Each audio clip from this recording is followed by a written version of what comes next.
Welcome back to 405 Sports. Today we are going to be talking about UFC Fight Night, Kattar versus Arnold Allen. This is a great fight. I mean, two fantastic strikers.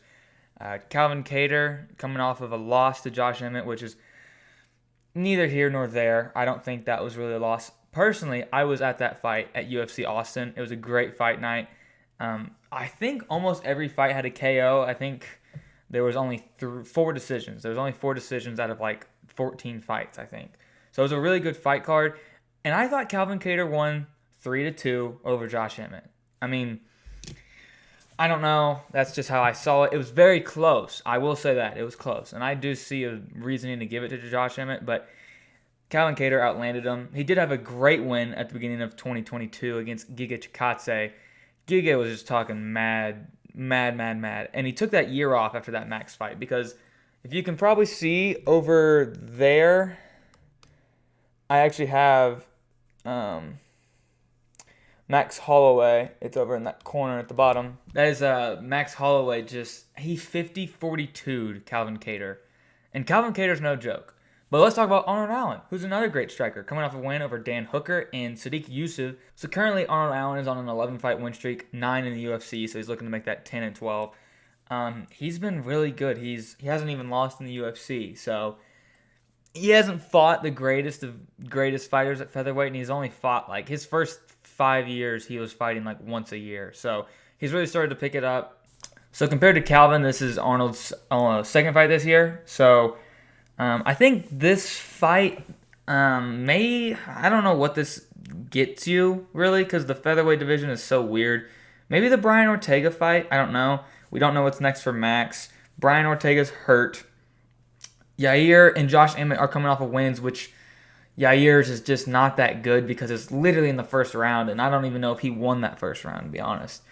So I don't know what this fight really merits and what you get, like what the winner should get, but I guess it's just another top 5 fight. For the main event, I'm going to take Arnold Allen if it goes before the first 2 rounds. If it doesn't, I'm going to take Calvin Kattar by decision. That's how I see it going.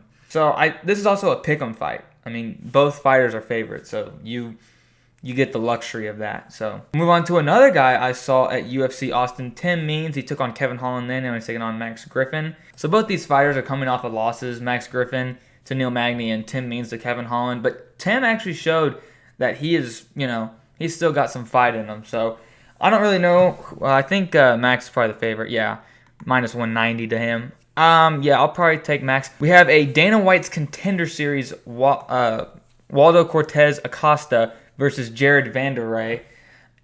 Jared has not been good in the UFC. Him and Chase Sherman just fought, and Chase got the better end of that stick. And Waldo had a great knockout on Dana White's Contender Series in his last fight. I mean, I would probably think he is the favorite, and as he is, and I would probably take that as the winner. So Tresean Gore was supposed to be in the championship fight to win the Ultimate Fighter. Sadly, he had to pull out due to an injury, so they ended up changing out the fight, and Brian Battle ended up winning it. So after, he said, all right, I didn't win the Ultimate Fighter because I had to pull out, but I do want to challenge Brian Battle. Those two fought. Brian won a decision 2-1. He fought Cody Brundage, and him and Tresean and Cody Brundage were going back and forth on Twitter and talking about doing all this, and Cody got the better end of the stick. So he's on a 2-fight skid right now, and Dana said that this was probably the best middleweight in the Ultimate Fighter series, that one. So for Fremd, I know he's fought Gregory Rodriguez on the independent scene. He lost his UFC debut at UFC 273 to Alex Hernandez. There's nothing wrong with that. He's always a great middleweight. But I don't really know who to pick in this fight. I'll probably go Tresean. But Dustin Jacoby versus Khalil Roundtree. Poor Dustin Jacoby, man. Get this man a ranked fight. I mean, when are we going to do that? This man he's fighting back-to-back against unranked fighters. I mean, he's the number 13th ranked guy. You're telling me we can't get him someone better in the light heavyweight division? No offense to Khalil Roundtree. He's a great fighter, but let's get some, let's get some ranked fights for Dustin Jacoby. He had a great knockout at UFC Long Island. Khalil Roundtree had a great finish over Carl Robinson in his last fight. And this will be a good fight. I feel like this is going to be a great fight to open the main card. This card is just full of fighters that I saw at UFC Austin. Got Roman Dolazzi and a guy that actually had some beef with Daniel Cormier, Phil Hawes. So I'm actually kind of shocked. I really thought that Roman would be the favorite. Kyle Dawkins was actually the favorite over Roman, I believe, in the last fight, and Roman got him in the first round quick. Darren Wynn did give some problems to him, so I wouldn't be surprised if Roman gets the win in that one.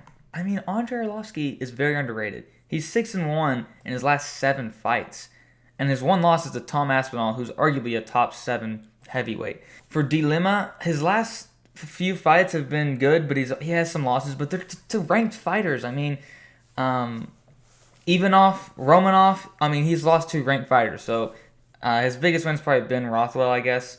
I don't know, that's one of his biggest wins, but this is a good fight. I wouldn't say he's a minus 240. I think Arlovski's pretty underrated. Like I said, 6-1 in his last 7, so. Joseph Holmes versus Young Wei Park. I'm rocking with Joseph Holmes, Ugly Man Joe. This is a guy that I met in Austin. I actually was walking up to, walking to the event, and I actually got to meet him. So he was a great guy. I was kind of freaking out a little bit, and I was kind of like, whoa, like, that's just a fighter right there. So that was pretty cool. So I'm always going to rock with him. He fell short to Jamie Pickett, but got a win over Amadowski in his last fight, which was very impressive. It was a very good win. I will say, though, Young Wei Park has had some tough fights in the UFC. Eric Andres, Gregory Rodriguez, he has had some tough fights, but I'm still rocking with Joseph Holmes. This card is great. It's a very underrated card in my opinion. Chase Hooper, always a fun guy to watch, especially on the ground against Steve Gracie.